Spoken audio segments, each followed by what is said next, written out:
அப்பா அப்பா அப்பா என்று அழைக்கிறார்கள். இந்த அப்பான்னு கூப்பிடுறது ஒரு சில பேருக்கு கோபம் வருது.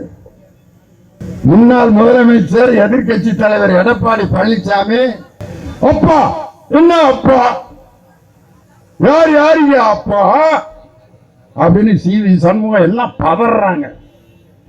இன்னைக்கு நான் கேட்கிறேன், உங்க அம்மாவை நீங்க அம்மான்னு கூப்பிட்டீங்களே, நாங்க ஏன்னு கேட்டோமா? எங்களுக்கு அம்மா இருக்கும்போது உங்க அம்மாவை ஏயா நாங்க அம்மான்னு கூப்பிடணும்னு நம்ம ஏதாவது கொஸ்டின் பண்ணோமா? கூப்பிட்டாங்க, எல்லா இடத்துலையும் எழுதி போட்டாங்க, நம்ம அதை ஒன்றும் சொல்லலை. அந்த அம்மா இறந்த பிறகு அந்த அம்மாவை தானே அம்மாவை வச்சிருந்துருக்கணும்.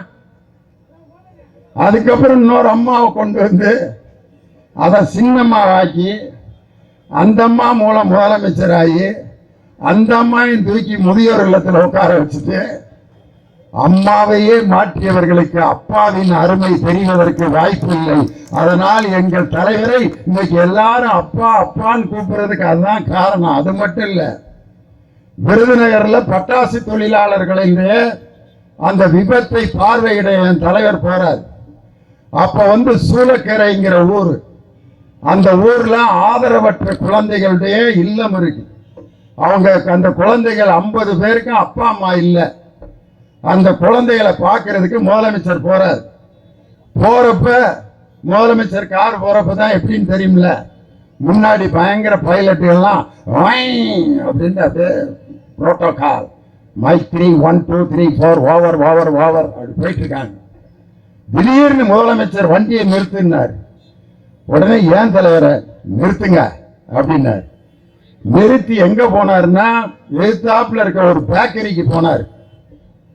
அந்த பேக்கரிக்காரே முழிக்கிறான், என்னடா முதலமைச்சர் காலங்காத்தால நம்ம கடைக்கு வர்றாருன்னு.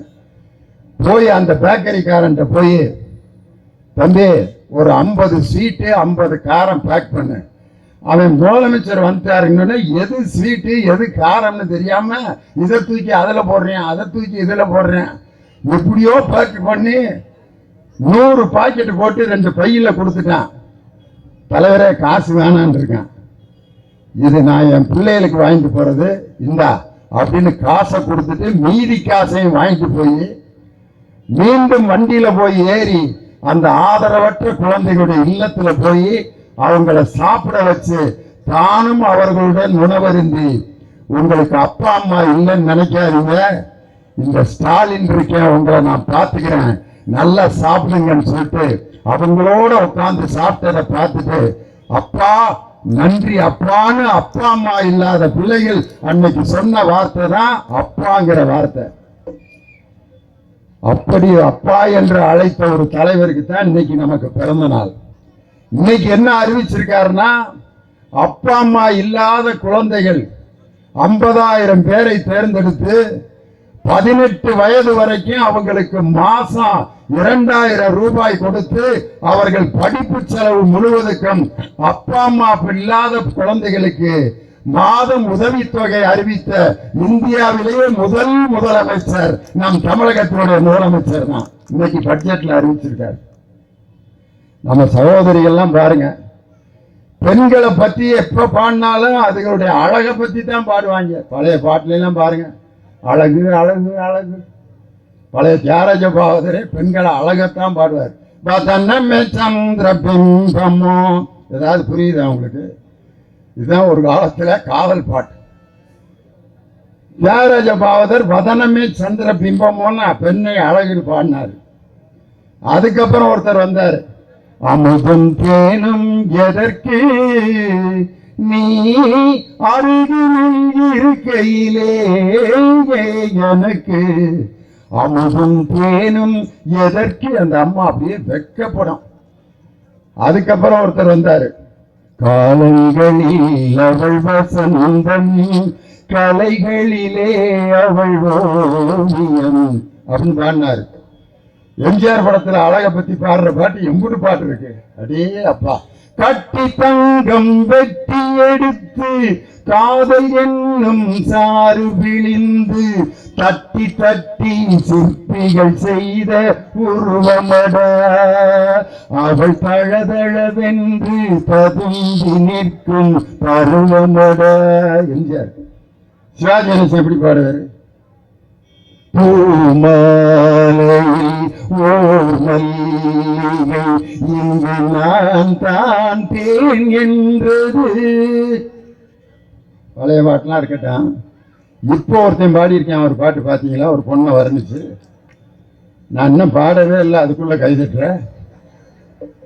நீ இருக்கிறது ஓலை கொட்டாயா, சும்மா நடக்கிறது தவளை கட்டாயா, மஜவாயினிக்கிறிய பஞ்சு முட்டாயா, ஆமா பஞ்சு முட்டாயா, சோஜாவா இருக்கிறிய ஓமடியில சாஞ்சு, தாஜாவா இருக்கிறிய வாட்டர் பாக்கெட் மூஞ்சி, காஞ்ச மிளகா போல நான் இருக்கிறேன்னு காஞ்சி, என் மனச உசு புரிய மீனை போல ஆஞ்சி, அந்த மீனை போல ஆஞ்சி.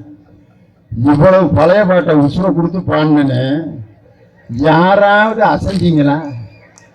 இருக்கிறது ஓலக்கொட்டாயான்னு அங்க இருக்கிற ஒரு பாட்டி அந்த பாட்டியவே பாதிச்சிருச்சு அந்த பாட்டு. மஜாவா இனிக்கிறிய பஞ்சு முட்டாயான்னு ஒரு பெண்ணை வர்ணிக்கிறான் இசைஞானி இளையராஜா. அப்பா 82 வயசுல பாடுறாரியா. நினப்பு வளர்க்கிறதே என்ன துளைக்கிறதே, கனங்கனமோ உன்னை இழுத்து படுத்துற பாடு பொறுக்கலையே, வெளியே வரவும் வழியில்ல, உள்ளுக்குள்ள துடிப்பும் கணக்கில்ல. பெண்களுடைய அழகத்தான் எல்லாம் வர்ணிச்சாங்களே ஒழிய எந்த பாட்டிலையாவது ஒரு பெண் அறிவுள்ள பெண் சொல்லி எந்த பெண்ணுக்காவது அவருடைய அறிவை வர்ணித்து இதுவரைக்கும் பாட்டு உண்டா? ஏன்னா அன்னைக்கு பெண்ணுக்கு படிப்பதற்கு உரிமை இல்லை, பெண்கள் பொது இடத்துக்கு வர்றதுக்கு உரிமை இல்ல, ஓட்டு போடுறதுக்கு உரிமை இல்லை. பெண்களுக்கு முதலில் ஓட்டுரிமையை வாங்கி கொடுத்த இயக்கம் திமுகவுடைய தாய் கழகமான நீதி கட்சி. அதுக்கப்புறம் பெண்களுக்கு படிப்பதற்கும் உரிமை வாங்கி கொடுத்தது நீதி கட்சி தான். இன்னைக்கு பெண்களுக்கு சொத்து உரிமையை சட்டமாக்கி இன்னைக்கு வீட்டுல ஒரு சொத்தை பிரிக்கிறப்ப கூட பிறந்த தங்கச்சியோட கையெழுத்து இல்லாமல் சொத்தை பிரிக்க முடியாது என்ற அளவுக்கு தகப்பன் தேடிய சொத்தில் மகளுக்கும் பங்கு உண்டு என்பதை சட்டமாக்கிய ஆட்சி திராவிட முன்னேற்ற கழகத்தினுடைய ஆட்சி. இன்னைக்கு பட்ஜெட்ல என்ன அறிவிச்சிருக்காரு தெரியுமா? மனைவி பேர்ல யாராவது டாக்குமெண்ட் போட்டாங்கன்னா இப்ப எல்லாரும் மாத்த போறாங்க. அவன் பேர்ல இருக்கிற வீடு நிலம் எல்லாத்தையும் வீட்டுக்காரங்க பேர்ல எழுதி வச்சிடலாமியா? ஏன்னா ரெஜிஸ்ட்ரேஷன் சார்ஜ் 1%, பெண்கள் பேர்ல சொத்து இருந்தா பத்திரப்பதிவு 1% கம்மி. இன்னைக்கு எல்லாரும் இனிமே யாராவது ஒரு சின்ன வீடு வாங்கினா கூட மனைவி பேர்ல தான் வாங்குவான். எப்படியெல்லாம் பெண்களை உயர்த்த வேண்டும் என்று நினைக்கின்ற ஒரே தலைவர் நம் தளபதியார் அவர்கள் மட்டும்தாயா. அப்படிப்பட்ட தலைவர் ஒரு பெண்ணை அறிவுள்ள பெண்ணாக மாற்ற வேண்டும் அப்படி என்பதற்காக கொண்டு வரப்பட்ட திட்டம்தான் புதுமை பெண்கிற திட்டம். ஒரு அம்மா தன்னுடைய மகளுக்கு இன்ஜினியரிங் காலேஜில் இடம் கிடைச்சிருச்சு. போய் சாமி கிட்ட வேண்டது, சாமி மாரியம்மா மாரியம்மா மகளுக்கு இன்ஜினியரிங் காலேஜில் இடம் கிடைச்சிருக்கு மாரியம்மா, 40,000 ரூபா கட்ட சொல்றானுவ, 30,000 ரூபா பிரட்டிட்டேன், இன்னும் ஒரு 10,000 ரூபா இருந்து கைமாத்து கொடுத்தீங்கன்னா நான் 40,000 ரூபாய் போய் கட்டி மகளை சேர்த்துவேன் மாரியம்மா. மாரியம்மா அந்த சூலாயத்தை வச்சுட்டு இப்படியே பார்க்குது.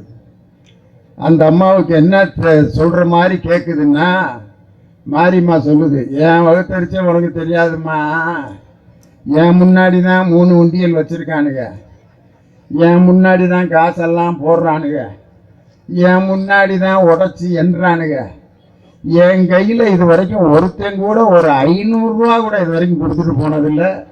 50 வருஷமா அந்த சூழாயுதத்தோட நான் நின்றுகிட்டு இருக்கேன். என் கையில போய் 10,000 ரூபா நீ கைமாட்டு கேட்குறியான்னு மாரியம்மா சொல்ற மாதிரி கேட்குது அந்த அம்மா. அந்த அம்மா நினைக்கிது ஓம் பொழப்பே இப்படி இருக்கா மாரியம்மா அப்படின்ட்டு வெளியில வருது.